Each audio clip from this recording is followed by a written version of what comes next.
War అకాడమీకి స్వాగతం. UPSC, TGPSC, APPSC మరియు అన్ని ప్రభుత్వ పరీక్షల తయారీకి మీ నమ్మకమైన గమ్యం. ఎన్నో దశాబ్దాలుగా మనం వింటూ వస్తున్న కథ ఒక్కటే, మనవాళ్ళు అత్యుత్తమ చదువుల కోసం విదేశాలకు వెళ్లడం. కానీ ఈ కథను మనం పూర్తిగా తిరగరాయగలమా? అంటే ప్రపంచం నలుమూలల నుండి విద్యార్థులు చదువుకోవడానికి మన భారతదేశానికి వచ్చే రోజును మనం చూడగలమా? ఈరోజు మనం సరిగ్గా ఈ పెద్ద ప్రశ్న గురించే మాట్లాడుకోబోతున్నాం. మన చేతిలో నీతి ఆయోగ్ విడుదల చేసిన ఒక ముఖ్యమైన నివేదిక ఉంది. దాని పేరు భారతదేశంలో ఉన్నత విద్య యొక్క అంతర్జాతీయీకరణ. ఇది కేవలం ఒక రిపోర్ట్ కాదు, ఈ భారీ లక్ష్యాన్ని ఎలా చేరుకోవాలి అనేదానికి ఒక బ్లూప్రింట్ లాంటిది. అసలు ఈ మార్పు మనకు ఎందుకు అవసరం? ప్రస్తుత అడ్డంకులు ఏంటి? మరి ఈ బ్లూప్రింట్ నిజంగా ఆచరణ సాధ్యమేనా? రండి, ఈ విషయాలను లోతుగా చర్చిద్దాం. అవును, ఇది చాలా కీలకమైన చర్చ. ఎందుకంటే ఇది కేవలం విద్యార్థుల గురించి మాత్రమే కాదు, మన ఆర్థిక వ్యవస్థ, మన ఆవిష్కరణల భవిష్యత్తు, మన దేశ భవిష్యత్తు. సరిగ్గా ప్రపంచ వేదికపై మన స్థానం, ఇలా ఎన్నో అంశాలతో ముడిపడి ఉంది. మనం ఈరోజు చేసే ఈ విశ్లేషణ మన భవిష్యత్తును ఎలా నిర్మించుకోబోతున్నామనే దానిపై ఒక స్పష్టత ఇస్తుంది. సరే, అయితే మొదట అసలు సమస్య ఎంత పెద్దదో అర్థం చేసుకుందాం. నివేదికలో ఒక సంఖ్య నా దృష్టిని బాగా ఆకర్షించింది. మన దేశంలోకొచ్చే ప్రతి ఒక్క అంతర్జాతీయ విద్యార్థికి 28 మంది భారతీయ విద్యార్థులు చదువుల కోసం బయటకు వెళుతున్నారట. 1కి 28. 1:28 నిష్పత్తి. ఇది వినడానికే చాలా తీవ్రంగా ఉంది కదా. ఖచ్చితంగా. దీన్నే మనం సాంకేతిక పరిభాషలో ప్రతిభా వలస లేదా బ్రెయిన్ డ్రెయిన్ అంటాం. ఇది కేవలం విద్యార్థులు వెళ్ళిపోవడం కాదు, అది మన భవిష్యత్తు మేధో సంపత్తిని కోల్పోవడం. అంటే మన టాలెంట్ అంతా బయటకు వెళ్ళిపోతుంది. అవును. నివేదిక ప్రకారం 2011 నుండి దాదాపు 16 లక్షల మంది భారతీయులు తమ పౌరసత్వాన్ని వదులుకున్నారు. విదేశీ విద్యా ద్వారా ఏర్పడే వలస మార్గాలు దీనికొక ముఖ్య కారణమన్నమాట. వీళ్లంతా డాక్టర్లు, ఇంజనీర్లు, శాస్త్రవేత్తలు. మన దేశ అభివృద్ధికి ఎంతో అవసరమైన ప్రతిభ. సరిగ్గా. అందుకే ఈ బ్రెయిన్ డ్రెయిన్ను బ్రెయిన్ సర్క్యులేషన్గా మార్చాలని నివేదిక లక్ష్యంగా పెట్టుకుంది. బ్రెయిన్ సర్క్యులేషన్ అంటే ప్రతిభ బయటకు వెళ్లినా వాళ్ల నైపుణ్యం, వాళ్ల జ్ఞానం తిరిగి ఏదో ఒక రూపంలో దేశానికి ఉపయోగపడేలా చూడ్డటం. ఓకే, ప్రతిభతో పాటు డబ్బు కూడా భారీగా తరలిపోతోంది కదా. 2025 నాటికి మన విద్యార్థులు విదేశీ విద్యపై చేసే ఖర్చు సుమారుగా 6.2 లక్షల కోట్ల రూపాయలకు చేరుతుందని అంచనా. అవును. ఈ అంకె వింటుంటేనే కళ్ళు తిరుగుతున్నాయి. నిజమే. ఆ అంకెను మనం కొంచెం లోతుగా చూస్తే దాని ప్రభావం ఎంత తీవ్రంగా ఉందో అర్థమవుతోంది. ఈ 6.2 లక్షల కోట్లు మన దేశ జీడీపీలో దాదాపు 2%. 2%? అవును. అంతకన్నా ముఖ్యమైన విషయమేంటంటే మన దేశం ఏటా చేసే దిగుమతులు, ఎగుమతుల మధ్య ఒక గ్యాప్ ఉంటుంది కదా. వాణిజ్యలోటు. అవును, వాణిజ్యలోటు. 2024-25 సంవత్సరంలో ఆ వాణిజ్యలోటులో దాదాపు 75%, అంటే 30 వంతు కేవలం మన స్టూడెంట్స్ విదేశాల్లో ఫీజులు కట్టడం వల్లే వస్తోంది. ఒక్క నిమిషం, ఇది నమ్మశక్యంగా లేదు. అంటే మన దేశ ఆర్థిక లోటులో ఇంత పెద్ద భాగానికి కారణం మన విద్యావ్యవస్థలో ఉన్న లోపాలేనా? నమ్మడానికి కష్టంగా ఉన్నా ఇది నిజం. అందుకే ఇది కేవలం విద్యారంగానికి సంబంధించిన సమస్య కాదు, ఇది దేశ ఆర్థిక వ్యవస్థకు సంబంధించిన ఒక పెద్ద సవాలు. డబ్బు, ప్రతిభ పోవడమే కాకుండా ప్రపంచ వేదికపై మన ఇమేజ్కి కూడా ఇది పెద్ద దెబ్బా కదా. ఖచ్చితంగా. దాన్ని సాఫ్ట్ పవర్ అంటాం. అంటే మన సంస్కృతి, మన విద్యా విధానాల ద్వారా ప్రపంచాన్ని ఆకర్షించే శక్తి. అవును. సాఫ్ట్ పవర్ అంటే సైనిక శక్తితోనో డబ్బుతోనో కాదు, మన సంస్కృతి, మన విలువలు, మన ఆలోచనలతో ఇతరులను ప్రభావితం చేయడం. ప్రపంచంలోనే అత్యుత్తమ విద్యార్థులు ఇండియాలో చదవాలనుకున్నప్పుడు వాళ్లు తిరిగి వెళ్లేటప్పుడు తమతో పాటు మన దేశ సంస్కృతిలో కొంత భాగాన్ని, ఇక్కడి అనుభవాలను తీసుకెళ్తారు. ఇది దశాబ్దాలపాటు నిలిచిపోయే దౌత్య సంబంధాలను నిర్మిస్తుంది. సరిగ్గా. ప్రస్తుతం మన దగ్గర కేవలం 47,000 మంది అంతర్జాతీయ విద్యార్థులున్నారు. కేవలం 47,000? అంతే. కానీ సరైన విధానాలతో 2047 నాటికి ఈ సంఖ్యను 11 లక్షలకు పెంచగలమని నివేదిక ధీమా వ్యక్తం చేస్తోంది. 11 లక్షల లక్ష్యం వినడానికి చాలా బాగుంది. కానీ ప్రస్తుతానికి 47,000 దగ్గరే ఎందుకు ఆగిపోయాం? అసలు అడ్డంకులేంటి? మన దగ్గర ఐఐటీలు, ఐఏఎస్సి లాంటి ప్రపంచ ప్రఖ్యాత సంస్థలున్నాయి కదా, మరి సమస్య ఎక్కడొస్తోంది? మీరు చాలా మంచి పాయింట్ లేవనెత్తారు. ఐఐటీలు, ఐఐఎస్సి వంటివి మన విద్యా వ్యవస్థలో శిఖరాలు లాంటివి. కాని సమస్య ఏంటంటే, బయటి ప్రపంచం మొత్తం విద్యా వ్యవస్థను ఒక పర్వత శ్రేణిలా చూస్తుంది, కేవలం శిఖరాలను కాదు. ఓవరాల్గా అవును. ఓవరాల్గా మన సిస్టంకి ఆ గ్లోబల్ బ్రాండ్ వాల్యూ ఇంకా రాలేదు. అందుకే క్యూఎస్ ఆసియా యూనివర్సిటీ ర్యాంకింగ్స్ 2026లో టాప్ 50లో ఒక్క భారతీయ విశ్వవిద్యాలయం కూడా లేకపోవడం మనల్ని ఆలోచింపచెయ్యాలి. దీనికి కారణాలేమై ఉంటాయి? చాలా కారణాలున్నాయి. మొదటిది మరియు అతిపెద్దది ఆర్థిక సహాయం. నీతి ఆయోగ్ సర్వే చేసిన 41% భారతీయ సంస్థలు స్కాలర్షిప్స్ లేకపోవడమే అతిపెద్ద అవరోధం అని చెప్పాయి. అంటే ఫండింగ్. అవును. జర్మనీ, ఫ్రాన్స్ లాంటి దేశాలు నాణ్యమైన విద్యను చాలా తక్కువ ఫీజుతో, బలమైన స్కాలర్షిప్ మద్దతుతో అందిస్తున్నాయి. ఆ పోటీని మనం తట్టుకోలేకపోతున్నాం. ఓకే, డబ్బు ప్రధాన సమస్య. మరి మిగతావి? రెండోది బ్యూరోక్రసీ.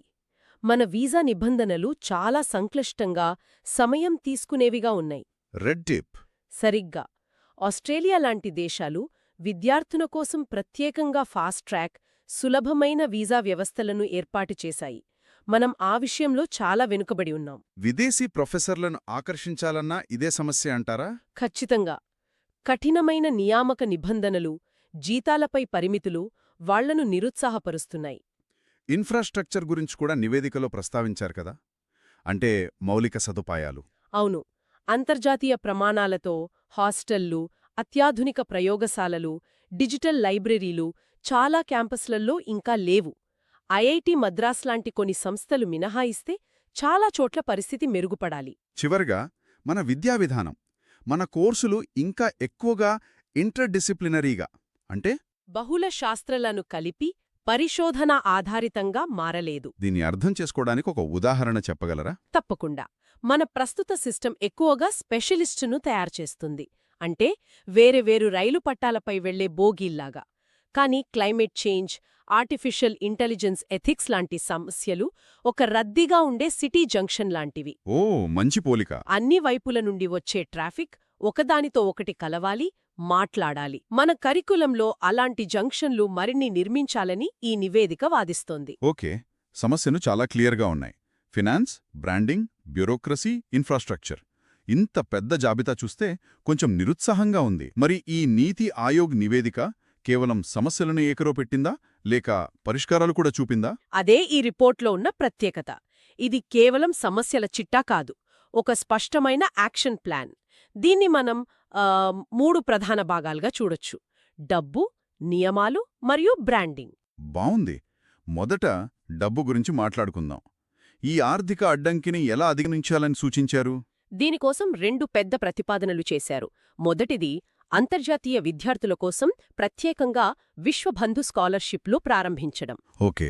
అలాగే విదేశాల నుండి అత్యుత్తమ అధ్యాపకులను, పరిశోధకులను ఆకర్షించడానికి విశ్వబంధు ఫెలోషిప్లు ఏర్పాటు చేయడం. ఇవే నేరుగా ఆర్థిక సమస్యను పరిష్కరిస్తాయి. అవును.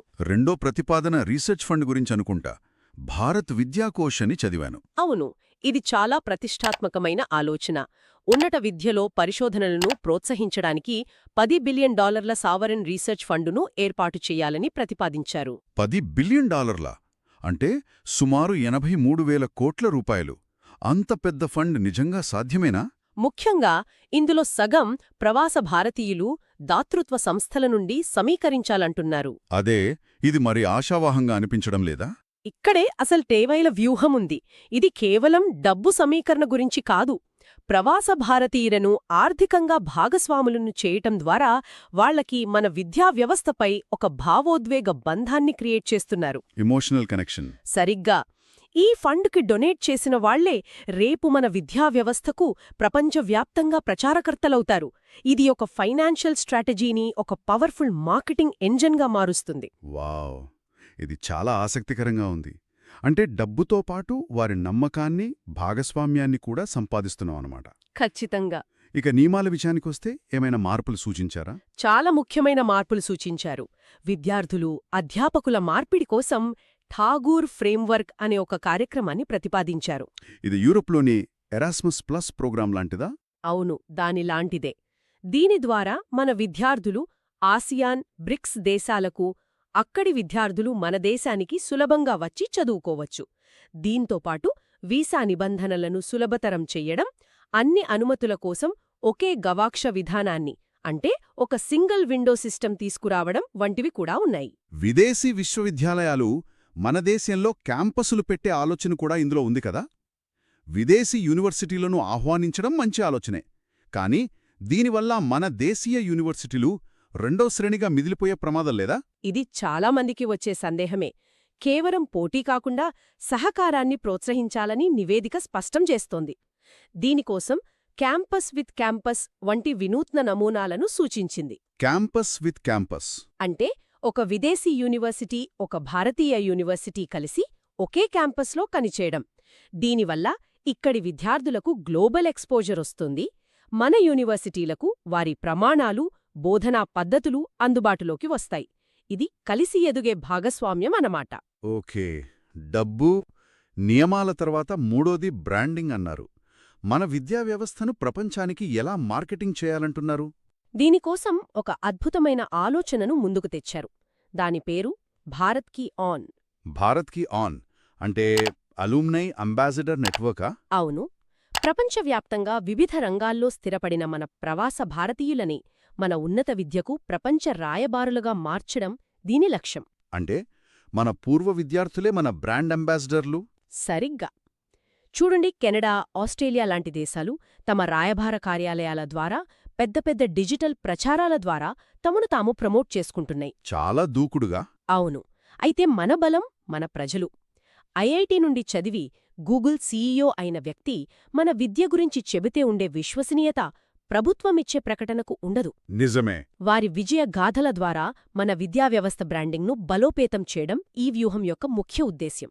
మొత్తం మీద చూస్తే ఇది కేవలం విదేశీ విద్యార్థులను ఆకర్షించడమనే చిన్న విషయం కాదు. మనం మొత్తం ఉన్నత విద్యా వ్యవస్థను సమూలంగా మార్చటానికి, గ్లోబల్ రేసులో మనల్ని ముందు నిలబెట్టటానికి వేసిన ఒక పెద్ద, సమగ్రమైన ప్రణాళికలా అనిపిస్తోంది. ఖచ్చితంగా ఇది ఒక స్వల్పకాలిక పరిష్కారం కాదు. ఇది ఒక దీర్ఘకాలిక వ్యూహం. ఇది విజయవంతమైతే మన జీడీపీ, ఆవిష్కరణలు మరియు ప్రపంచ ప్రభావంపై ప్రత్యక్ష ప్రభావం చూపుతుంది. అంతేకాదు, ఇది ఐక్యరాజ్యసమితి నిర్దేశించిన సుస్థిర అభివృద్ధి లక్ష్యాలైన నాణ్యమైన విద్య అంటే SDG 4 మరియు ప్రపంచ భాగస్వామ్యాలు SDG 17 అవును, ఈ రెండింటినీ సాధించడంలో కూడా మనకు సహాయపడుతుంది. ఈరోజు చర్చ మన విద్యా వ్యవస్థ భవిష్యత్తుపై ఒక కొత్త ఆశను రేకెత్తించింది. ఈ ప్రణాళిక కాగితాలకే పరిమితం కాకుండా ఆచరణలోకి వస్తే మనమనుకున్న లక్ష్యాన్ని తప్పకుండా చేరుకోగలం. ఈ చర్చ ముగించే ముందు శ్రోతలు ఆలోచించడానికి ఒక ప్రశ్న. ఈ నివేదిక ప్రవాస భారతీయులను మన విద్యా రాయబారులుగా ఉపయోగించుకోవాలని సూచిస్తోంది.